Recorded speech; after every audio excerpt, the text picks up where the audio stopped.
काफ़िरनि जे मथां इहो लाज़िम आहे, अगरि उहे रोज़ा नथा रखनि त पंहिंजे खाधे पीते जो बंदोबस्तु पाण कंदा ऐं पाण पचाईंदा, पाण खाईंदा, जंहिंजो हुकुम इहो बि आहे त उन्हनि जी सज़ा उन्हनि खे मिलंदी। ज़ाहिर आहे इस्लाम ते अमल कोन था कनि, रोज़ा नथा रखनि, त जेको रोज़ो न रखण जो जेको गुनाह आहे जीअं मुस्लमाननि ते आहे, इहे काफ़िरनि ते बि आहे।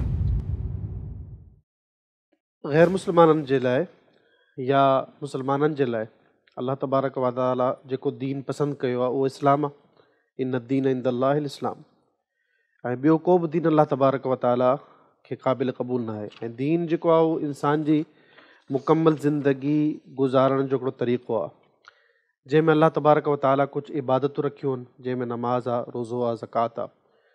त उलमा किराम मुतफ़िक़ आहिनि इन ॻाल्हि ते त जेके जेके अहकाम नमाज़ जा हुजनि, रोज़े जा हुजनि, जीअं मुस्लमाननि ते फ़र्ज़ आहिनि ईअं काफ़िरनि ते बि फ़र्ज़ आहिनि। जीअं हर इंसान ते वाजिबु आहे त उहो इस्लाम आणे, इस्लाम क़बूल करे।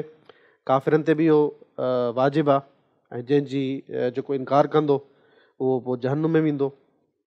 इस्लाम जा जेके बि अहकाम आहिनि, रोज़ो आहे, नमाज़ आहे, इन जा मुखातब काफ़िर बि आहिनि। पोइ जेको जेको जीअं चोरी हराम आहे मुस्लमान ते, काफ़िर ते बि हराम आहे। अगरि चोरी मुस्लमान कंदो तॾहिं बि हथु कटिबो ऐं काफ़िर चोरी कंदो तॾहिं बि हथु कटिबो। त जेके जेके इस्लाम जी शरीयत आहे, रोज़े जा जेके अहकामात आहिनि, ॾींहं जो खाइणु पीअणु मुस्लमाननि ते हराम आहे, सवाइ उज़ुर जे करे। अगरि मुसाफ़िर आहे या बीमार आहे त उनखे अल्लाह तबारक व तआला इजाज़त ॾिनी आहे तूं खाए पीए उज़ुर जी बिना ते, पर उनखे बि शरीयत इस्लाम हिकिड़ो पाबंद कयो आहे त परदे में खाए, खुलेआम न खाए। जीअं शेख साहिबु तमामु तफ़सीली गुफ़्तगू कई त काफ़िरनि जे मथां बि लाज़िम आहे तूं इस्लामी शरीयत, अगरि इस्लामी ममलिकत में रहनि था, इस्लामी मुल्क में रहनि था, तो तमामु इस्लाम जे शाइर जा पाबंद आहिनि, त उन्हनि जो एहतराम उन्हनि जे मथां वाजिबु आहे।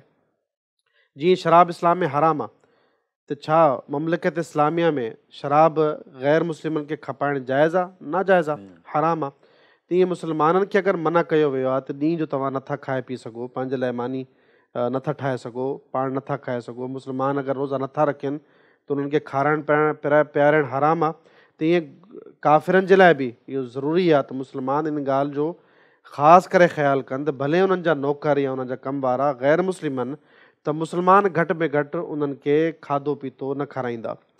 काफ़िरनि जे मथां इहो लाज़िम आहे, अगरि उहे रोज़ा नथा रखनि त पंहिंजे खाधे पीते जो बंदोबस्तु पाण कंदा ऐं पाण पचाईंदा, पाण खाईंदा, जंहिंजो हुकुम इहो बि आहे त उन्हनि जी सज़ा उन्हनि खे मिलंदी। ज़ाहिर आहे इस्लाम ते अमल कोन था कनि, रोज़ा नथा रखनि, त जेको रोज़ो न रखण जो जेको गुनाह आहे जीअं मुस्लमाननि ते आहे, इहे काफ़िरनि ते बि आहे। बल्कि काफ़िरनि ते डबल अज़ाब आहे, हिकिड़ो इस्लाम क़बूल न करण जो ऐं ॿियो रोज़ो न रखण जो, जंहिंजी दलील जीअं क़ुर करीम में आयत आहे, मा सलककुम फी सक़र क़ालू लम नकु मिनल मुसल्लीन। त जहन्नुम खां पुछो वेंदो त तव्हां अॼु जहन्नुम में कीअं पाता आहियो, त उहे चवंदा असां नमाज़ कोन पढ़ंदा हुआसीं। त इन दलील खे बुनियादु बणाए फ़ुक़हा मुफ़स्सिरीन लिखनि था त जेके बि शरीयत इस्लामिया जा जेतिरा बि अहकाम आहिनि, काफ़िर बि उन्हनि जा पाबंद आहिनि, ख़ासि तौर ते अगरि उहे काफ़िर मुस्लमान मुल्क में रहनि था।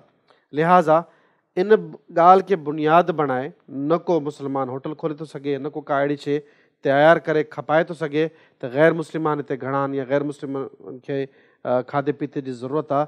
लिहाज़ा शरीयत इस्लामिया में इन ॻाल्हि ते मुकमल पाबंदी आहे त न को मुस्लमान खे खाधो खपाए सघे थो, ॾेई सघे थो ॾींहं जो रमज़ान में, ऐं न को ग़ैर मुस्लमाननि जे लाइ